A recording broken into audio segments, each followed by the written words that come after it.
Hey, hey, hey, hey, what's going on? You guys enjoyed the Super Bowl stream last night. That was a pretty good one. And yeah, Champagne Sharks daily live stream. We cut it close on East Coast time. It's close to midnight, but we made it. We made it. We made it. We made it. We made it in time. Yep, yep, yep. Uh, couple short things I want to talk about, but first, real quick, check out champagnesharks.com. That's the one-stop link to everything Champagne Sharks. If you want to know all the various ways to support us, just go to champagnesharks.com. Hey, Colonel Kovic Gaddafi, what's up? Oh man, this is gonna be good. He's already high. Yeah, we're not gonna stay on too long. Just a couple of things, real quick, real quick, real quick. Yeah, barely made it, Salami. I'm living dangerous. I'm living dangerous as hell. Cutting it close.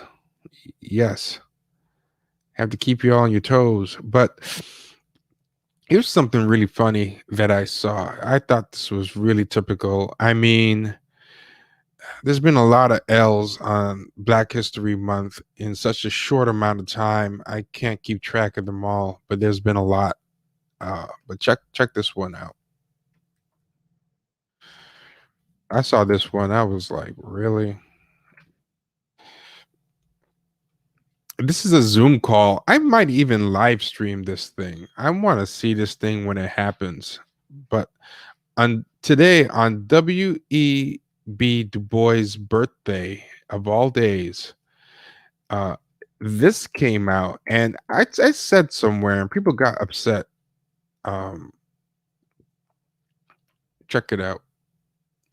I said before that Black Joy is like the most annoying thing. I hate this Black Joy thing. It's just another new woke version of it's just another new woke version of something else to turn into a trope like magical negro or the mammy or you know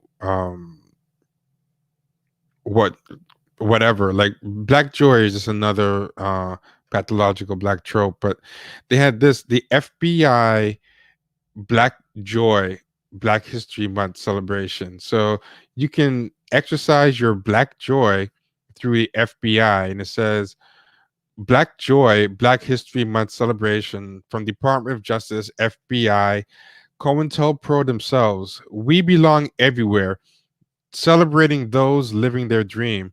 Join us for a conversation with um, male and female, black and brown. First off, it's Black History Month. What's black and brown stuff? But join us for a conversation with male and female, black and brown FBI agents to discuss their journey, challenges, and reasoning for becoming an FBI agent.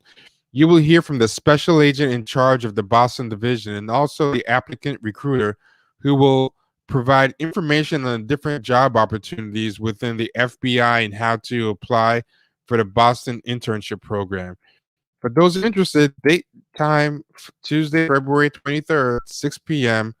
And you can register here. And the website says Black Joy FBI. So bit.ly/Black Joy FBI. So, maybe in Women's Month, they'll have Black Girl Magic FBI. It's just, it's hilarious. We had last month about the rebranding of the CIA as woke. So when you go to the website, here's the meeting registration, Black Joy meeting registration, and you can register, give the FBI your information, and then go check that out. That's your thing. You know, I mean, some of y'all might have been felt weird about the idea of doing that with the FBI, but now that it's the Black Joy FBI, might not be so bad. You know, no, it's not fake. It's not fake. I mean, unless the whole thing is, I don't know, but the site is there. I don't know. I mean, I'm gonna register for the thing. I gotta look. I got to look. I have to look and see what the hell that is. Maybe it is a giant practical joke, and you get on there and they talk about something else. I don't know, but I'm curious as hell. I'll put a fake name. I'll make a burner email because I'm not trying to give FBI my real information, but I got to see what's up with that. Hey, Bo Banyo. Hey, 2008 B Scott. Yeah, I hope it's fake. I hope so, for sure. Sure. I am not. uh, it's something else I want to talk about. We've been talking about the show a lot about digital nomad stuff and all the grifters and the Tim Ferriss world, and Clubhouse is really making you see how crazy that whole world is. And this is one of the funniest things I always find about the whole brotivation. If you check out the podcast, we had a lot of episodes on this stuff, creative class stuff and, the new entrepreneurship as the model of everything, but like, how the entrepreneurship, it's not even a product anymore. It's just this fake new type of lifestyle branding. And it's like my favorite thing, how they all look like this. Y'all ever see these? Like, you know, entrepreneurship, Dubai, they love Dubai. There's these influencers who just fly around the country. You don't really know what even the so-called business is outside of selling ebooks on how to live the lifestyle. So it's just you don't know like what they sell, what they do, what the product is, what this entrepreneurship. They never seem to have any employees. It's just this kind of passive income thing, and you know this kind of vague thing, and they're just selling ebooks, and they're always like in Dubai with sports cars and flossing, and you don't know what's going on. For all you know, this could be a green screen. This guy might be in his basement. You don't know, but yeah, they always got pictures of all this stuff happening, and it's just all about. It's not about the love of doing something you're passionate about, whatever. It's not even about so much freedom as just materialism, and you know you see this. So I guess here this is supposed to be you, and you're looking at what's a hot girl, and you think, yeah, this lifestyle is a hot girl. The hot girl's helping me trade some stocks or something, I don't know if it's day trading, crypto, but you know what I like is that there's always a graph. There's always a graph in these things. So, you know, I mean, to me, it's kind of whack to be out with on a date and you're still checking your laptop. But maybe it's just counting his money. I don't know. But this is my favorite. The screens. They always got mad screens. Like, I don't know, but when you're balling out of control, the more screens you have. That's what makes you an entrepreneur. It's not about having profit margin. It's not about having employees, factory, never brick and mortar, never any. If you're an entrepreneur, but your entrepreneur requires you to have employees and manage people and unglamorous stuff like oversee the shifts, and that's not what it's about. This is what entrepreneurship is about in this fantasy is screens. You just always got it. Looks high tech as hell, but what I like about this is Homeboy got 4 screens, and they couldn't even. They put 2 graphs, unnamed graphs on the left side.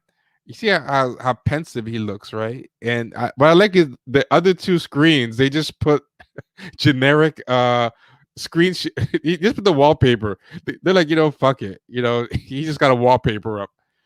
We're not even gonna bother to think, but as long as you got 4, and what I like is he's looking at the wallpaper, not the graph. He's looking at the 2. There's not even icons on it, but he just has those screens ready just in case he's got to open a graph. You know what I mean? Like he's gonna open Twitter on those bad boys or something. He's not gonna do. Yeah, but I just love that screens and flossing. That is entrepreneurship in a nutshell. What else? There's other stuff, but it's gonna take a while to get into. So I don't want to do any of that stuff because I don't want to be here that long tonight because we have some long episodes coming up. So oh, a fan of the show has a movie on Amazon called Education of a Negro. It's $1.99 on Amazon. And I thought it was pretty cool. I watched it. It was cool. I told him it was a little bit didactic in spots, that but I guess in 2 hours he had a lot of information he wanted to give out. But you know, for $2, it's not bad at all. It's good, and I like where it was coming from. The end left me a little wanting, but I mean, It's $2. Check it out. Education of a Negro. It's about police brutality. It came out in 2018. I'll be honest, I'm a little tapped out on the topic, but I think you did a good job. I think you did a good job on it. And anything else? What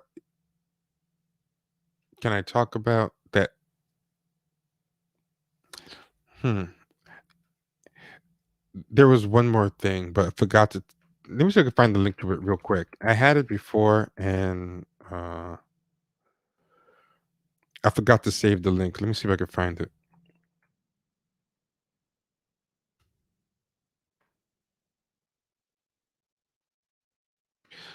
It was a Kwame Ture uh, link that I thought was pretty good.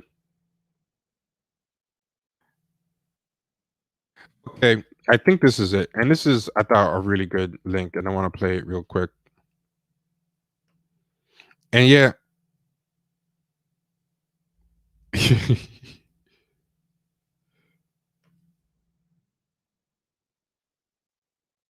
was reading the comments. Yeah, so check this out.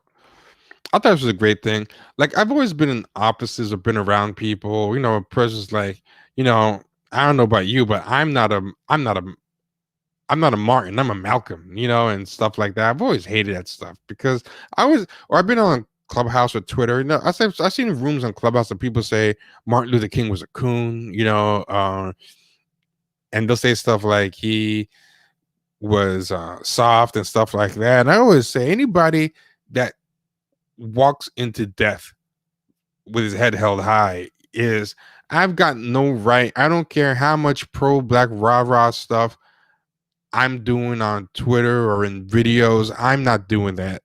I would never say crap like that. Like people think tweeting and talking tough is it's it's harder and braver and more warrior like to walk in the face of death preaching non-violence than to sit on your ass in safety preaching violence, if that makes sense. And this clip, I hope it's the right one. I think it's a really great one, and I wanted to share it because it talks about that. But since you do not go out and look for your history, you take which is given to you, and you think what is given to you is what you're supposed to get. The enemy will never give you the truth, and certainly will never give you your history.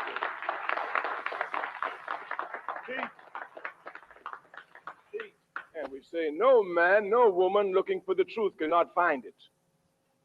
Someone can hide the truth, but if you look for it, you'll find it. The only way you will not find the truth is if you do not look for the truth. We can give examples everywhere. Some years ago, when at Spelman College, around the time when Martin Luther King's birthday had just become a holiday, I had the opportunity to speak at Spelman College. Those sisters were fired up. Martin Luther King's birthday had just come. And they were out there. When I walked in, it was wall-to-wall Africans, and they were excited. I asked them a question. How many of you love Martin Luther King? Put your hands up. Some put both hands up. And I asked them a simple question. Keep your hands up if you have read one book by Dr. Martin Luther King. Oh, Brother Kwani, we love him. They don't even read about King. All they know about King is what they get off of television, and the television can only give you sound bites at best. The other young student came running to me and said, oh, it was Dr. King's birthday recently. I said, yes. He said, I almost know his speech. I have a dream by heart. I said, that's excellent. He said, do you know it's the best speech that Dr. King ever gave? I told him, keep quiet. You must not spread ignorance, especially among an oppressed people. Anyone who knows anything about Dr. King knows that one of his most mediocre speeches is I Have a Dream speech. Right. I commend one other speech to you if you really want to see Dr. King. It's called Why I Oppose the War in Vietnam.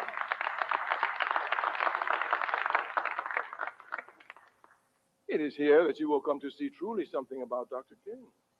I want to give you examples so you can see what your responsibility is. You must not think that the enemy will ever come, or anybody will ever come and give you instructions on your struggle.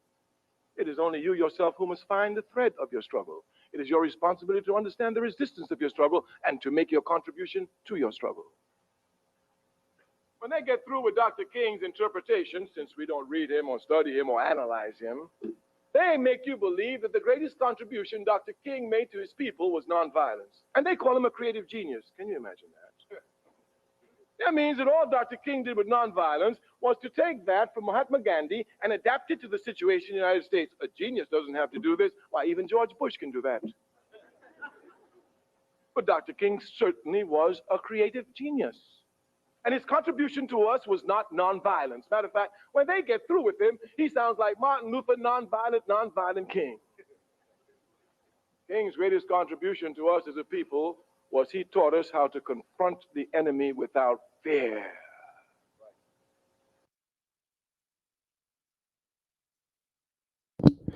That unfortunately cut short of the part that I wanted.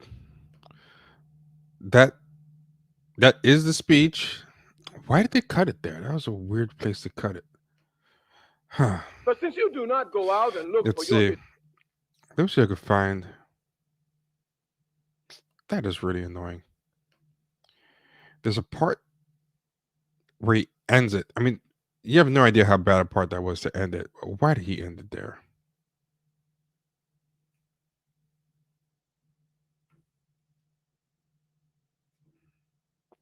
This is from the same speech, but is it the whole? You know what? Maybe I have to find it another time then. I don't know.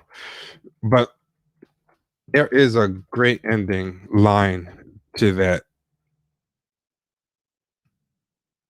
I am so annoyed. Let me see if this has it's from the same. constant struggle. We want to make this aspect of constant struggle clear. Hmm. Story is just a story about people suffering, and just their suffering, and you can pick up the principles, imitate them, and live them. The whole speech is good though. You call the laws of gravity new. I don't know. I will come to the same conclusion that he did. That anytime capital seeks to dominate labor. Well, can't find the full thing that I wanted, but that is a great speech if you find the whole thing. Um, you know what? I'm gonna try again tomorrow to find that last little bit of that speech because it's pretty. Oh, you said in the full lecture is linked in the video description. All right, let's see. Even within that lecture, I'll have to find the exact part where even within that lecture, I'll still have to find the exact part where he talks about Martin Luther King, but it just ends on such a nice, strong note. I would love to get that. So let's see, because yeah, that's really annoying. That's really annoying that they ended it. That's like stopping a joke right before you hit the punchline. No, I don't see. I don't see the full thing linked in the description. Unfortunately, I'm looking at it. Unless you're thinking of a different version of that video, but no, I don't see it in the description. Were you guessing, or did you see it in the description? Because I don't see it.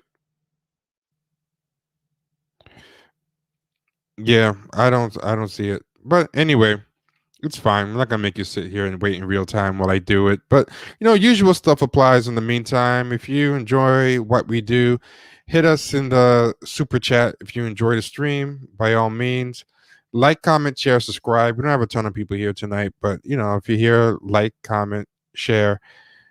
Yeah, hit that super chat if you're enjoying the stream. PayPal, champagnesharks@gmail.com, Venmo or Cash App, Champagne Sharks. And thanks all y'all for joining. Yeah, it's probably here. Um oh no. If you saw the rest of it, then you would be reconfused as to why he ended it there because there wasn't that much left and he ended this. That's the better part to end it at. But yeah, take care, everybody. Become a patron. Go to patreon.com/champagne sharks. Or just go to champagnesharks.com. All the links you need are there. But definitely support us. We're trying to pay off our student loans. It's tough out there. We're sick of them. All right. Be good, y'all. Take care.